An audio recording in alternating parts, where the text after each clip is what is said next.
दोस्तों अगर आप भी ईशान किशन को शानदार खिलाड़ी मानते हैं तो हमारी इस वीडियो को लाइक जरूर कीजिएगा। दोस्तों ईशान का विकेट लेने के बाद हरीश राव ने जो बदतमीजी की है उसका मुंहतोड़ जवाब देते हुए अब ईशान किशन ने केवल उन्हें ही नहीं बल्कि पूरे पाकिस्तान की बोलती बंद कर दी है। तो आखिर कैसे ईशान ने किया अपनी बेइज्जती का बदला, ऐसा क्या कहा है उन्होंने अपने बयान में जिसने पूरे पाकिस्तान में हड़कंप मचा दिया है। उनके बयान का पूरा वीडियो हम आपको दिखाने जा रहे हैं, लेकिन उससे पहले आपको क्या लगता है ईशान किशन और हार्दिक पांड्या में किसकी पारी सबसे दमदार थी? अपनी कीमती राय हमें नीचे कमेंट करके जरूर बताइएगा। दोस्तों आज से पहले भारत का टॉप ऑर्डर बेहद दुरुस्त था, सवाल या निशान था तो हमारे मिडिल ऑर्डर पर, लेकिन पाकिस्तान के खिलाफ जब हमारे बड़े बड़े सितारों ने हमें निराश किया तो टीम इंडिया मुसीबत के भंवर में थी। पूरी दुनिया के सामने हमारा सिर्फ शर्म से झुकने वाला था। तब टीम इंडिया की सबसे कमजोर कड़ी माने जाने वाली मिडिल ऑर्डर ने न केवल हमारी लाज बचाई बल्कि मुसीबत की उस घड़ी में उन्होंने हमारी जीत की नई उम्मीदों को भी जिंदा कर दिया। जी हाँ, हम बात करें नंबर 5 के पायदान पर बल्लेबाजी करने उतरे धोनी के चेले पॉकेट डायनामो ईशान किशन की, जिन्होंने अपने बल्ले से नया इतिहास लिखते हुए पाकिस्तान को खून के आंसू रुला दिए हैं। इस सबसे अहम मुकाबले में भारत ने अपने टॉप 4 बल्लेबाजों को केवल 64 रनों पर खो दिया, जिस पाकिस्तान पेस अटैक के सामने रोहित कोहली तक कुछ नहीं कर पाए। जिसने सोचा था कि ईशान किशन जैसे युवा सितारा उनकी धज्जियां उड़ाकर रख देगा। जब गेंद हर तरफ निराशा की उम्मीद की नई करण बनकर मैदान में आते हैं तो किशन ने आक्रामक रुख अपनाने का फैसला किया और चौके छक्कों की छड़ी लगाते हुए शुरू कर दी। वहीं दूसरी ओर से हार्दिक पांड्या संभलकर बल्लेबाजी का लुत्फ उठा रहे थे और देखते ही देखते ईशान ने 54 गेंदों पर अर्धशतक पूरा कर लिया, जिसके बाद उनके और हार्दिक के बीच में 100 रनों की तूफानी पार्टनरशिप हो चुकी, जिसके दम पर टीम इंडिया ने मुकाबले में वापसी का ऐलान किया। उन्होंने पाकिस्तान के पसीने छुड़ा दिए। साइन अफरीदी, हरीश राव, नसीम शाह से लेकर शादाब खान हर एक गेंदबाज की धज्जियां उड़ाते हुए किशन और हार्दिक ने 138 रनों की पार्टनरशिप कर डाली। हालांकि बहुत तेजी से अपने शतक की तरफ बढ़ रहे थे ईशान किशन हरीश राव के जाल में फंस जाते हैं और पवेलियन लौटने पर उन्हें मजबूर होना पड़ता है। हालांकि जाने से पहले किशन ने 81 गेंद पर 82 रन ठोक डाले। अपनी इस विध्वंसक पारी को उन्होंने 9 खतरनाक चौकों और 2 तूफानी छक्कों से सजाया था। लेकिन दोस्तों किशन को आउट करने के बाद हरीश राव ने जो किया उस पर किसी का भरोसा नहीं हुआ।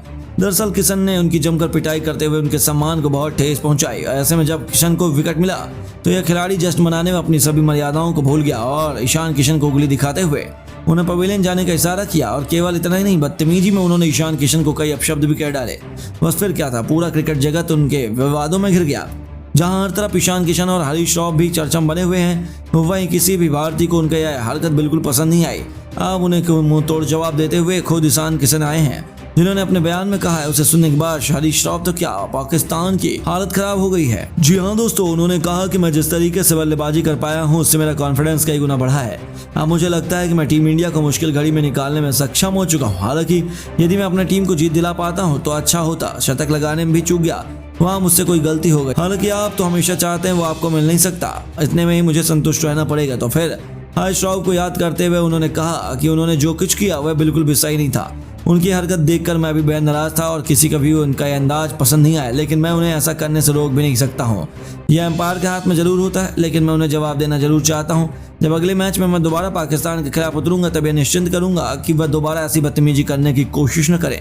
पाकिस्तान के खिलाफ शतक ठोकना मेरा सपना है और मैं उसे पूरा करना चाहता हूं। तो दोस्तों ईशान किशन ने तो अब पाकिस्तान को खुली धमकी दे दी है, लेकिन अब आपको क्या लगता है इंडिया पाकिस्तान के अगले मैच में कौन सा भारतीय खिलाड़ी शतक लगाने में कामयाब होगा? अपनी राय में नीचे कमेंट बॉक्स में जरूर बताइए। दोस्तों भारत पाकिस्तान के महामुकाबले में जमकर गरजा ईशान किशन का बल्ला हार्दिक पांड्या के साथ मिलकर पाकिस्तान के गेंदबाजों को खून के आंसू रुला कर रख दिए। तो आखिर कैसे जब पाकिस्तान ने भारत के टॉप ऑर्डर को किया था तहस नहस, कैसे इन दोनों खिलाड़ियों ने अपने बल्ले से धमाल मचाते हुए पूरे मुकाबले का रुख पलट दिया। चौके छक्कों की आंधी में कैसे उड़ गई पाकिस्तान की टीम। उनकी विस्फोटक बल्लेबाजी से लेकर गेंद और बल्ले के बीच हुए जबरदस्त और ऐतिहासिक घमासान की रोमांचक हाईलाइट हम आपको दिखाने जा रहे हैं। लेकिन उससे पहले आपको क्या लगता है किशन, हार्दिक और जडेजा में कौन सबसे खतरनाक खिलाड़ी है? हमें अपने जवाब कमेंट में जरूर बताइए। दोस्तों एशिया कप के मंच पर 2 जानी दुश्मनों के बीच गेंद और बल्ले के बीच के महायुद्ध में एक नया इतिहास लिखा जाने वाला था। एशिया कप के सबसे बड़े मैच में टॉस के बॉस कप्तान रोहित शर्मा बने। सिक्का उनके पक्ष में रहा और उन्होंने टॉस जीतकर परिस्थितियों को मद्देनजर रखते हुए पहले बल्लेबाजी का फैसला किया। पूरी दुनिया की नजरें केवल इसी मैच पर थी। अपनी टीम को एक जबरदस्त शुरुआत दिलाने के लिए कप्तान रोहित शर्मा के साथ भरोसेमंद शुभमन गिल की जोड़ी मैदान में गदर मचाने के इरादे से उतरी। पहले ही ओवर में शाहीन अफरीदी आग उगलने को तैयार थे। बता दें पहली ही गेंद पर उन्होंने रोहित को लगभग चलता कर दिया था, लेकिन कप्तान तो सर पर कफन बांध कर उतरे थे। दूसरी ही गेंद पर उन्होंने शाहीन को थप्पड़ की तरह करारा चौका जोड़कर अपना खाता खोला वो कमाल की लय में नजर आ रहे थे। तीसरे ओवर में भी उन्होंने शाहीन अफरीदी को एक खतरनाक चौका ठोककर गेंदबाज की दिशा और दशा बिगाड़ दी। पहले 4 ओवरों में तो टीम इंडिया पूरी तरीके से पाकिस्तान पर हावी थी। हालांकि उसके बाद बारिश दखल देती है, जिसके बाद आधे घंटे की देरी से जब मुकाबला शुरू होता है तब कुछ ऐसा हो गया जिस पर भरोसा कर पाना 140 करोड़ भारतीयों के लिए काफी मुश्किल साबित हो रहा था। जी हाँ, आपको बता दें 4.2 ओवरों में टीम इंडिया ने 15 रन बनाकर आगे खेलना शुरू किया, लेकिन बारिश के बाद मैदान में उतरते ही रोहित अपना फोकस खो बैठे थे, जिसका नतीजा ये हुआ कि जाते जाते ओवर की आखिरी गेंद पर शाहीन अफरीदी ने रोहित शर्मा को क्लीन बोल्ड कर भारतीय टीम को 440 वोल्ट का झटका दिया। इस सबसे बड़े मंच पर कप्तान रोहित शर्मा सभी को निराश कर वापस लौटे। उन्होंने 22 गेंदों पर 2 चौके की बदौलत केवल 11 रन बनाए थे। जहां 5 ओवर बीत चुके थे तो वहां शुभमन गिल तो अभी तक अपना खाता भी खोलने में कामयाब नहीं हो पाए थे। छठे ओवर की दूसरी गेंद पर उन्होंने 1 रन लेकर अपना खाता खोला। अब एक बार फिर करोड़ों फैंस के शान किंग कोहली मैदान में गदर मचाने उतर चुके थे। उनके बल्ले की गरज देखने के लिए हर कोई काफी उत्साहित था। पूरा स्टेडियम कोहली कोहली के नारों से गूंज रहा था। आते ही उन्होंने नसीम शाह के खिलाफ अपनी ट्रेडमार्क कवर ड्राइव से खतरनाक चौका जड़कर अपना खाता खोला था। वो शानदार फॉर्म में लग रहे थे। पर दोस्तों, आज दिन तो शाहीन अफरीदी का था। 7वें ओवर में जैसे ही शाहीन अफरीदी की वापसी होती है, तीसरी गेंद पर उन्होंने विराट कोहली को न केवल चकमा दिया बल्कि उनके तीनों विकेट उड़ाकर उन्होंने भारतीय टीम की बैकबोन को ही तोड़ दिया था। पूरे हिंदुस्तान में मातम का माहौल था, क्योंकि विराट कोहली इतने अहम मौके पर 7 गेंदों पर केवल 4 रन बनाकर वापस लौटे थे। स्कोर बोर्ड पर केवल 27 रन थे और टीम इंडिया के 2 सबसे बड़े बल्लेबाज पवेलियन की शोभा बढ़ा चुके थे। जहां पाकिस्तान ने पूरी तरीके से मुकाबले पर शिकंजा कसा हुआ था। विराट के आउट होने के बाद अब टीम इंडिया की लाज बचाने के लिए श्रेयस अय्यर मैदान में उतरे। दूसरी तरफ गिल उनका साथ निभाने के लिए संभल कर बल्लेबाजी कर रहे थे। पाकिस्तान की पेस तिकड़ी का करारा जवाब देते हुए इन दोनों ने बेहद ही संभल कर भारतीय पारी को आगे बढ़ाना शुरू किया। श्रेयस अय्यर ने आते ही हरीश राव को आड़े हाथों लेते हुए एक के बाद एक 2 लगातार चौके जड़कर पाकिस्तान के पसीने छुड़ाना शुरू कर दिए थे। ऐसा लगा था इन दोनों के दम पर टीम इंडिया मुकाबले में वापसी करने वाली है, लेकिन ये खुशियां ज्यादा देर तक नहीं टिक पाई। अब बारी थी शाहीन के साथ हरीश राव की। ओवर था पावर प्ले का आखिरी 10वां ओवर, जहां अय्यर की कमजोरी बाउंसर गेंद पर एक बार फिर उनके लिए सबसे बड़ी मुसीबत बनी। ओवर की 5वीं गेंद पर रऊफ ने 150 किलोमीटर की रफ्तार से जोरदार बाउंसर मारी, जिस पर अय्यर ने पुल शॉट तो मारा, लेकिन वो सीधा फील्डर के हाथों में गेंद मार बैठे और टीम इंडिया को तीसरा झटका भी बहुत जल्दी लग चुका था। जहां श्रेयस अय्यर 9 गेंदों पर 155 के स्ट्राइक रेट से 2 चौके की बदौलत 14 रन बनाकर वापस लौटे, तो इसी के साथ 10वें ओवर में टीम इंडिया ने महज 48 रन बनाए थे, जहां हमने अपने 3 सबसे बड़े बल्लेबाजों को गंवा दिया था। यानी कि भारतीय टीम के टॉप ऑर्डर को पाकिस्तान ने तहस नहस कर दिया था। ये कहना भी गलत नहीं होगा। अब 5वें ओवर में पॉकेट डायनेमो ईशान किशन उतर चुके थे। वनडे में दोहरा शतक लगाने वाले दोनों युवा खिलाड़ी मैदान में मौजूद थे, जिनके कंधों पर अब भारत की लाज बचाने की सबसे बड़ी जिम्मेदारी थी। 11वीं ओवर की आखिरी गेंद किशन ने नसीम शाह के खिलाफ 2 रन लेकर टीम इंडिया को 50 रनों के आंकड़े के पार पहुंचाया। हालांकि एक बार फिर बारिश ने दस्तक दी और इस बार भी कुछ ऐसा ही हुआ जैसे पहले हाफ में देखने को मिला था। बारिश के बाद जब दोबारा ईशान किशन शुभमन गिल मैदान में उतरे, तब ईशान किशन ने पाकिस्तानी गेंदबाजों की धज्जियां उड़ाने का मन बना लिया था। 12वें ओवर की चौथी गेंद पर नसीम की बाउंसर को उन्होंने छक्के के लिए मारकर निराश भारतीय फैंस ने उम्मीद की एक नई किरण को जिंदा कर दिया था। उनके सिर पर तो खून सवार है। नसीम शाह को भी आड़े हाथों लेते हुए किशन ने चौके के लिए मारकर पाकिस्तान के पैरों तले जमीन खिसका दी थी। उनके विस्फोटक बल्लेबाजी से टीम इंडिया मुकाबले में वापस आने लगी थी, लेकिन दूसरी तरफ से शुभमन गिल लगातार स्ट्रगल कर रहे थे और ज्यादा देर तक वो किशन का साथ नहीं निभा पाए। 15वें ओवर में हरीश राव ने आते ही पहली ही गेंद पर शुभमन गिल को क्लीन बोल्ड कर दिया और टीम इंडिया की बची खुची उम्मीद को भी चूर चूर कर दिया। जहां बड़े बड़े बल्लेबाज कुछ नहीं कर पाए, वहां शुभमन गिल भी केवल 32 गेंदों पर 10 रन बनाकर वापस लौटे। जहां उनके विकेट के बाद तो पूरे हिंदुस्तान में मातम का माहौल था। उनके आउट होने के बाद मैदान में मोर्चा संभालने उतरे हार्दिक पांड्या ने पहली गेंद पर चौका जड़कर अपना खाता खोला। दूसरे छोर पर ईशान किशन कमाल के फॉर्म में चल रहे थे। 16वें ओवर में शादाब खान को आड़े हाथों लेते हुए उन्होंने एक के बाद एक 2 चौके जड़कर अपने तेवर पाकिस्तान को दिखा दिए थे। तो वहीं अगले ओवर में हरीश राव का स्वागत भी उन्होंने चौके से करके पूरे स्टेडियम में जोश की एक नई लहर दौड़ा दी। उन दोनों ने आक्रामक रुख अपनाते हुए 19.4 ओवरों में टीम इंडिया को 100 रनों के आंकड़े तक पहुंचाया।